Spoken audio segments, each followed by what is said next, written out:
now like to welcome in Sapnesh Lalla, CEO Designate at NIIT Ltd. Many thanks for joining us this afternoon. When we decided to have this conversation, we didn't know the events relating to Mr. Patwardhan's resignation, so I'd like to address that straight up. As you get ready to steer NIIT Ltd, can you share some of your key priorities? I know this is a question that's coming slightly early, but as you gear up for the task, what are your priorities for NIIT Ltd? Thanks for having me. I think the priorities are reasonably straightforward. The priority is to grow NIIT. As you might remember, Rahul started the program of restructuring and rejuvenation. I think that's behind us now, and I think we are looking forward to growth.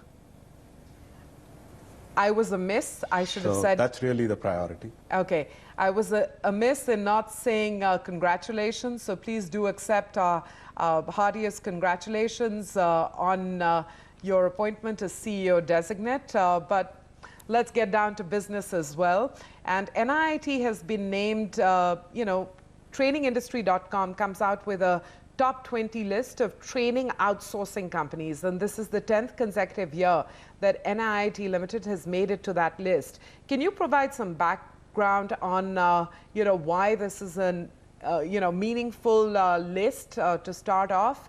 And also, what you think has kept NIIT Ltd in that top 20 group for 10 consecutive years?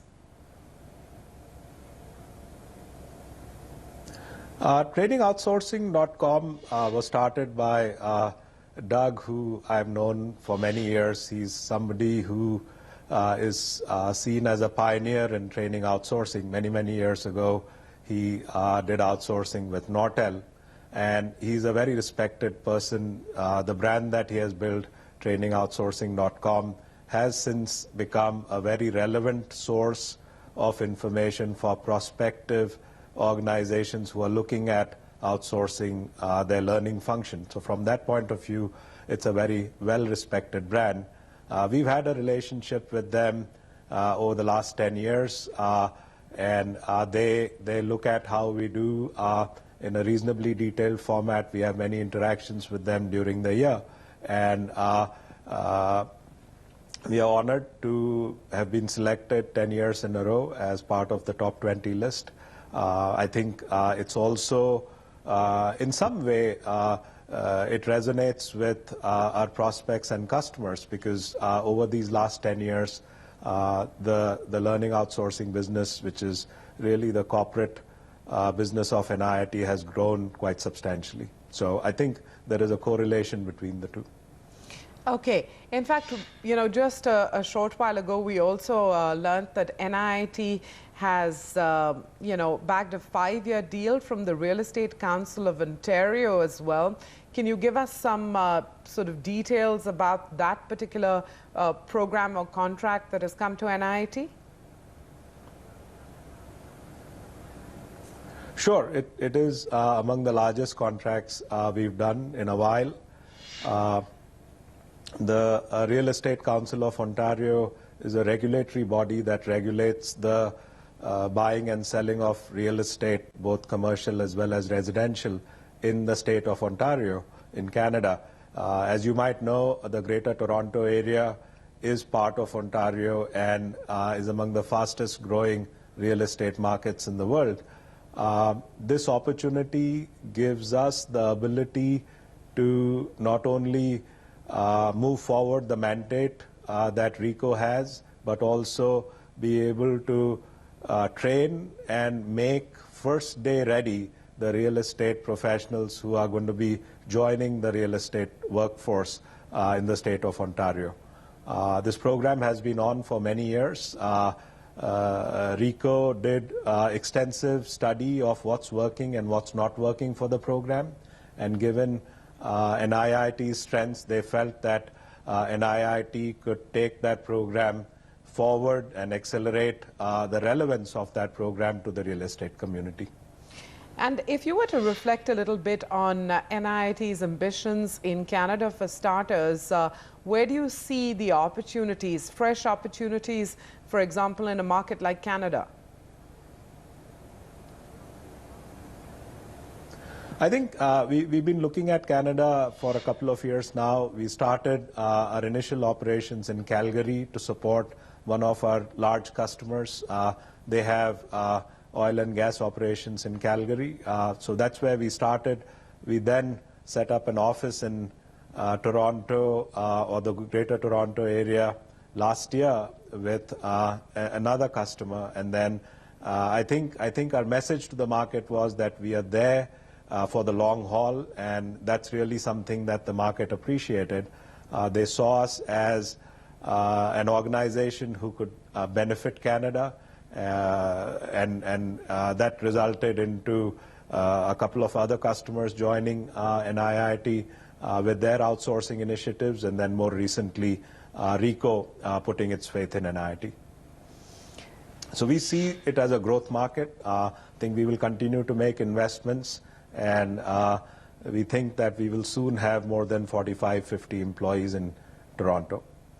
And how does that compare with your ambitions in the US market and the particular challenges posed by the approach that the new administration is taking? I think our ambition and growth potential in US continues. We've grown well there, and I think we will continue to grow. The market is growing. Organizations are continuing to focus more and more on what they do best, and that creates an opportunity for learning outsourcing. And I don't see the headroom or the opportunity change, notwithstanding what the current administration is doing. You know, we have to always take the opportunity to catch up on a whole bunch of things. The trigger in this case, of course, is the top 20 rankings for NIIT Limited. So with your permission, I'd also like to sort of get a sense from you on you know, some new initiatives, whether it's NIIT TV and the way it's hoping to democratize digital learning. How is that sort of shaping and evolving? Sure. I think, as you may have covered in the past, NIIT TV is a way of getting a very large number of people familiar with the NIIT brand.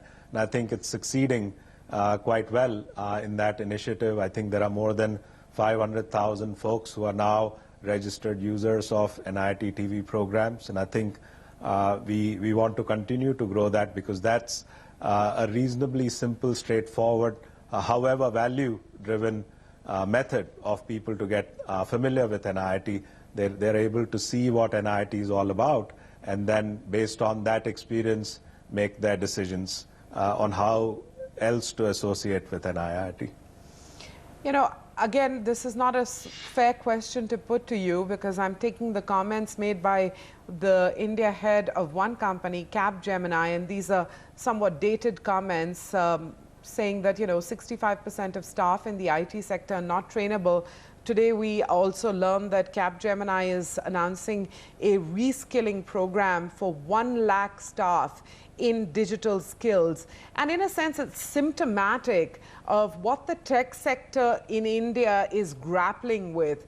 Now, you're in the, you know, education and training business, and it would be really valuable to get your thoughts on the challenge. I mean, if I put that statement to you that 65% of the staff in the IT sector are not trainable, how does that sit with you? I think I would take issue with that statement, because what that statement by and large comments on is a person's potential. I think training is a remarkable skill. It is a remarkable asset, and when deployed judiciously, it can deliver unlimited upside. And so maybe that comment is a comment on the state of training more than the state of human potential.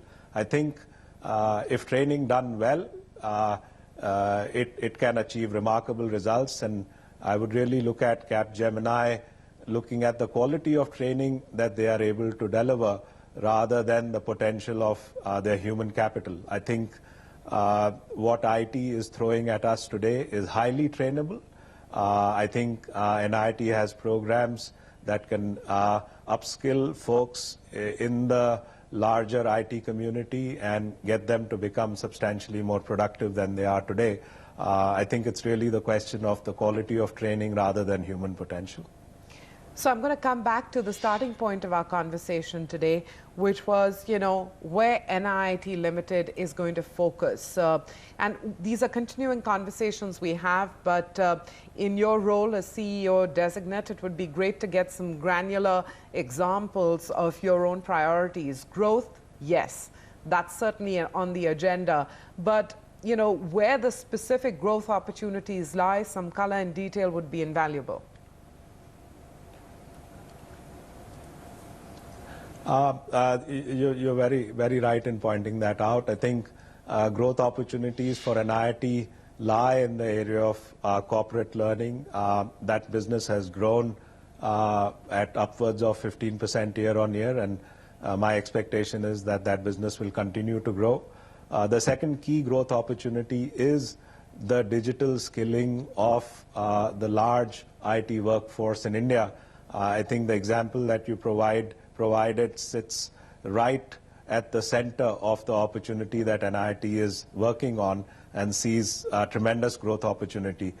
We are looking at that opportunity both from the point of view of business to business, which is just like Capgemini has concerns and desires to skill or reskill over 100,000 employees. Similarly, the people who are looking at joining the workforce, they want to join the workforce with relevant skills. And I think it's going to be a while till the formal college system is able to make relevant skills available to these folks. So I think NIIT's opportunity is right smack in the middle of that, where we have an opportunity to skill folks before they join an organization, just as we have a great opportunity to skill folks to make them more relevant to the present and the future. One final question. What comes in the way of fully realizing the opportunities that you've just outlined? What are some of the challenges in capitalizing on those opportunities from NIIT's perspective?